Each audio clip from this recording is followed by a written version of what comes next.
Billyjack on location in front of the Mccandless Building on Bethel down by Merchant Street.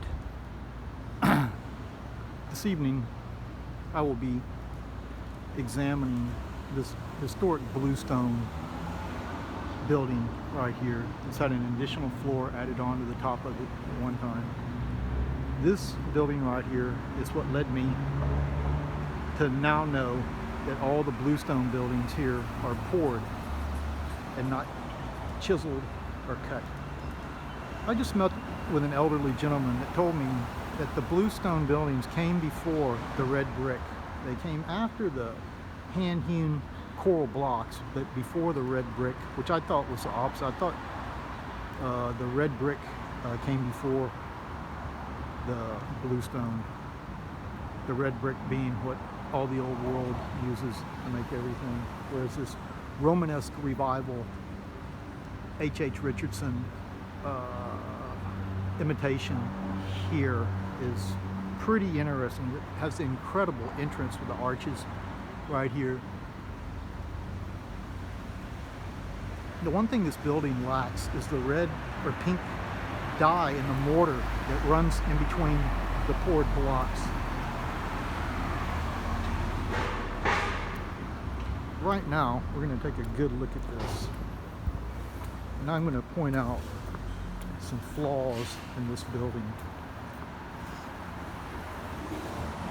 We're going to start down here.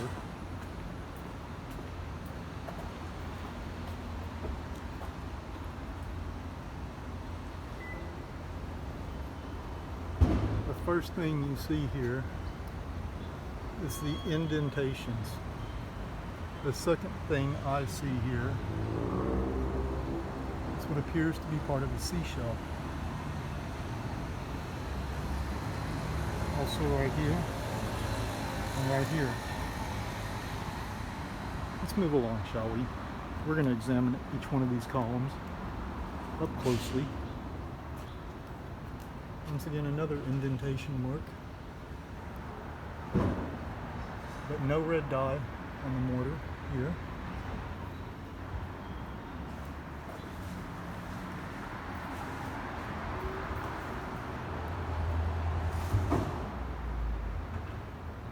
Once again, another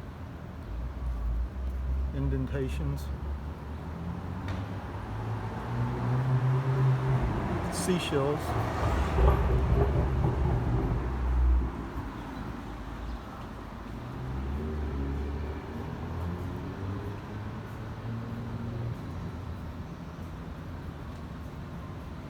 Lots of air bubbles in the geopolymer mix.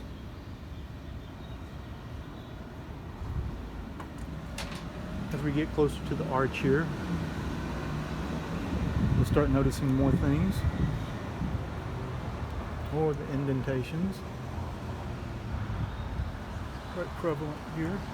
Also with a big rock stuck inside the mortar, geopolymer. Can't see it well here, but we will.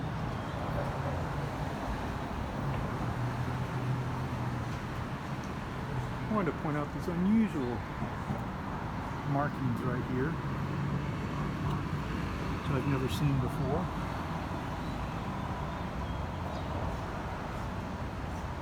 Once again, more indentations. Any more. All in here. Here's something I wanted to point out to everybody. Take a good look at the mix. You can see it has the crushed gravel lava. Even small pieces of it in here. This is what we're looking at, the real mix looks like for the bluestones. Let's move along, shall we?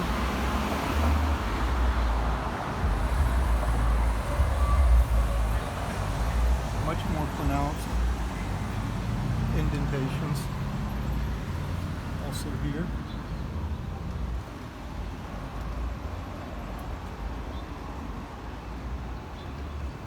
Many more indentations on here. Once again, you can see the mix.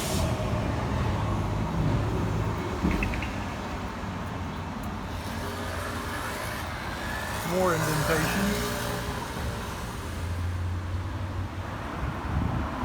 This building has the most flaws in it. I don't know why.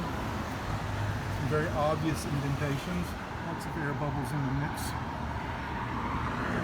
Merchant number 21. Authentic. The striation marks from the inner liner to keep the mold from sticking to the mix. Many more indentations.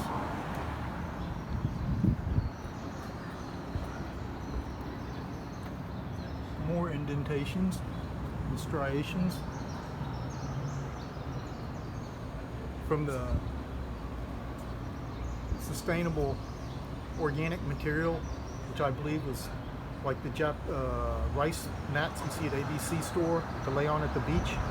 It's some type of material like that that's flexible yet sturdy, possibly reusable. Also the indentations here once again. This almost looks black. The only other building that has the black one here is the Honolulu Art Museum, light gray bluestone.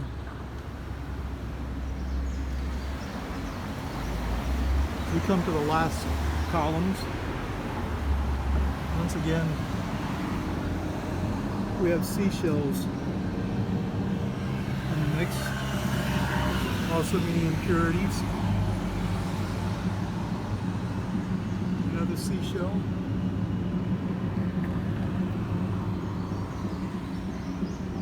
That's pretty cool right there. Another one up in there. Here we come to the last one here.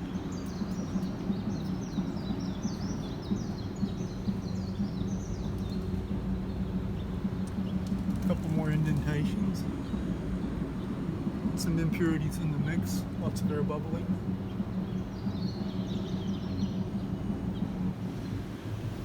And there you have it. Billyjack's observations on how they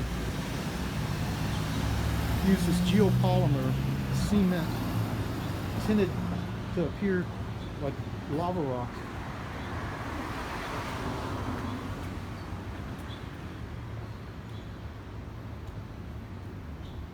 This building is made to look like all those Romanesque revival looking buildings like the Texas State Capitol. All that is made out of this geopolymer cement tinted to whatever color they need. Amazing. Billyjack already.